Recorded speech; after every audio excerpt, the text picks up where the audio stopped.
Paola Boivin joins us now, our good friend, news notes, azcentralsports.com for a couple of minutes. She joins us via Skype. You look fabulous. You Skype well. Thank you. Thank you, Brad. I always clean up for you before I come on Big Guy on Sports. Nicely done, nicely done. So in the middle of the day, we have Mike McCoy meeting with the Chargers. It sounds like the Chargers don't want him to get away today. We have Lance Armstrong apologizing to his Livestrong staff before he goes and meets with Oprah. Which story do you want to hit on first? Let's go with Lance. I'm just so interested in seeing this interview on Thursday on the Oprah Network. Just to see how much he really fesses up. You know, I know this is all about rehabilitating his image, Brad, and that's fine. But I want answers. I want details. I want to know why someone who seemingly had everything, who had this great story, who people loved, still had to go this route. It's just this mystifying thing that's happening with professional athletes, and I want him to bare his soul, and I don't think he will. He got caught in a lie, and then he continued to lie, and then he continued to lie. Yeah. And he also had people saying, hey, look, eventually people will just forget about it and go away. I think that's the best way to put this, right?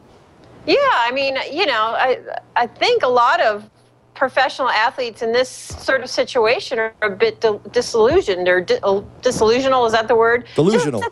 That's the word. They think that they're infallible, that they can, you know, fess up and everything will be fine. They can take drugs and no one will figure it out.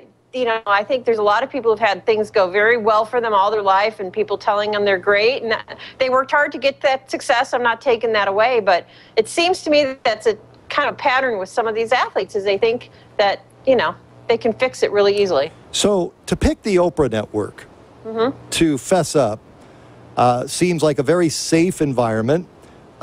It seems to me that he will show up and wear the soft pink sweater, which appeals to the masses. He will say he's sorry, he did some regrettable things. He won't go in depth on it. In about 6 months, he'll show up on Dancing with the Stars. He will show up on Survivor. He'll show up someplace that is very friendly, that is mass appeal. He'll show up on American Idol as a celebrity judge. Hey, look who's here. And that people like you and I will be viewed as those that just got way caught up in something that most people said, oh, well, everybody takes drugs. What's the big deal? Am I sounding right here? Yeah, no, I can see all of that unfolding that way. But I'll say this. I mean, what he did, there's been a lot of these guys that have been doing this in professional sports. But he was, you know, throwing people under the bus and guys, you know, that had called him out. He was denying it. I mean, his lies and lie upon lie upon lie just seem a greater magnitude than the ones we've seen. So I don't know if he's going to be able to sort of rehabilitate quite as easily as he thinks. Now, Oprah, you know, it'll be a nurturing environment. I mean, that's kind of her thing, but she can ask a tough question too. And I remember the guy who, you know, she promoted that book and then it turned out to be a lot of it was not true. And she kind of came back and really ripped that author. So I think she has it in her and I hope she continues to push it when she's interviewing him. It sounds like more of a win for Oprah to get Lance Armstrong than for Lance Armstrong to sit and visit with Oprah, because let's be honest here, most everybody doesn't watch the Oprah Winfrey Network or even knows it exists. No, that's true. Except Brad, I know you do. Oh, sure. I'm there. That's my deal. No, you're right. I mean, it's a big win for her. Not that she needs any more money, but good for her for landing it, you know. I'm so curious to see how he presents himself and also how willing people are going to be to forgive. And we're a very forgiving nation, but we tend to be forgiving more easily when people just come out and admit it, that they're human and this is why it happened. So I think he's got to be really honest to get the nation to sort of embrace who Lance used to be. Paola Boivin with us. It feels to me too like most people here in the States that I talk to about this are just kind of like, okay. There's more anger towards him in the cycling countries. Right? Do you think that's fair to say? I mean, there's cyclists listening right now that are on there's no middle ground on him. Either you support him or you hate him. But the anger and angst towards Lance Armstrong overseas feels to me like it's much greater than here in our country.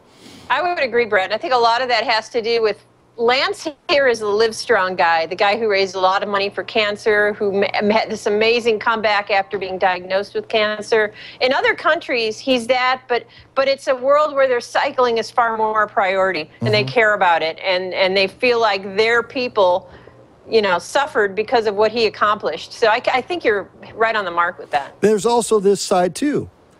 We all know people that have been impacted by cancer. It's awful. And there are people that will just say, he's a cancer survivor, leave him alone. Well, Do you buy into that? No, and I would think even cancer survivors would always say and often say they hate being sort of the focus of attention because of their cancer and wanted to be treated as everybody else. And in this situation, what a perfect example of that. You treat Lance as you would anybody else who's doping. And this far, I think, supersedes his, heartwarming story about cancer, but there is much more to Lance Armstrong than that story right now. Well, and you and I are on the same page on this one, except that I don't think he's going to be forthcoming at all. I think he's going to try the very soft sell approach of, hey, I made some mistakes. We all make mistakes. You've made mistakes. I made mistakes.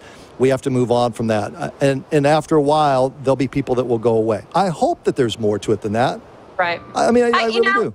I do too. I think it's more my wish than what will actually happen, because I think this is a very calculated effort by his people to rehabilitate his image. So, and the reality is, I don't think they believe by being so forthcoming. Plus, there's all kinds of lawsuits in his background too. Right.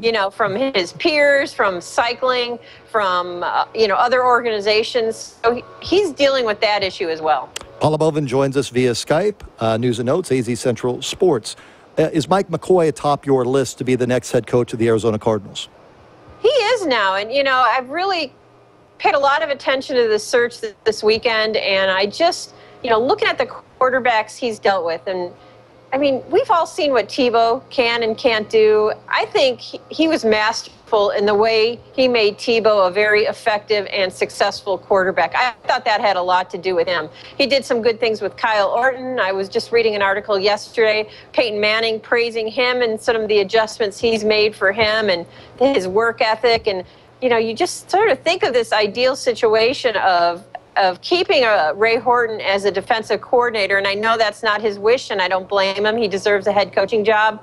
But for the Cardinals' best situation, having him there next year as a coordinator, and McCoy, someone who really understands a quarterback. Because if you think of McCoy and what he did with Tebow, think of McCoy and what he could do with Cobb. Because we're talking about two different kind of quarterbacks. And in a lot of ways, Cobb has more to offer than Tebow in certain areas. Yeah, McCoy also worked with Jake Delhomme. The thing with Cobb, though, is can you keep him upright and the concussions and keep him on the field? Healthy. Yeah, Sure. and then here's the thing on Horton, though. If you're Ray Horton, okay, yeah, this sounds great for 2013, but when his deal's up next year, he wants to be head coach, he's going to be gone. This is like to me, it's somewhat of a Band-Aid. And when we have players, like I had Calais on here Friday, and Calais said point blank, 100% behind Ray Horton, as are several of his defensive teammates, and it's not him, and it's the final year for Ray Horton. I don't know. There's just something that feels not quite right if they choose to go this direction. And I understand what you're saying, and if Horton gets the job, I'd be thrilled. I think he's a real class act. I have so many stories I've heard, and his record speaks for itself with the defense. That's not a question. But not everybody translates to a great head coach, and there's just the unknown there. Not that he wouldn't.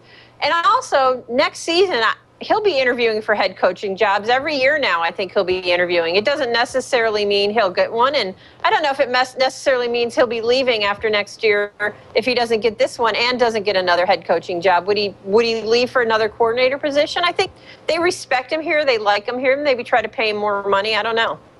But if McCoy takes the San Diego job, Paula, okay, then you're in a spot where isn't Horton the best way to go, or are you so dug in that you have to go get Darrell Bevel? Do you have to go in? Do you start going to other coordinators now? Do you start going down that path? The Todd Haley stuff was out there initially. I had heard that cooled somewhat. Are you so dug in that it's got to be an offensive mind as head coach and Horton as your coordinator?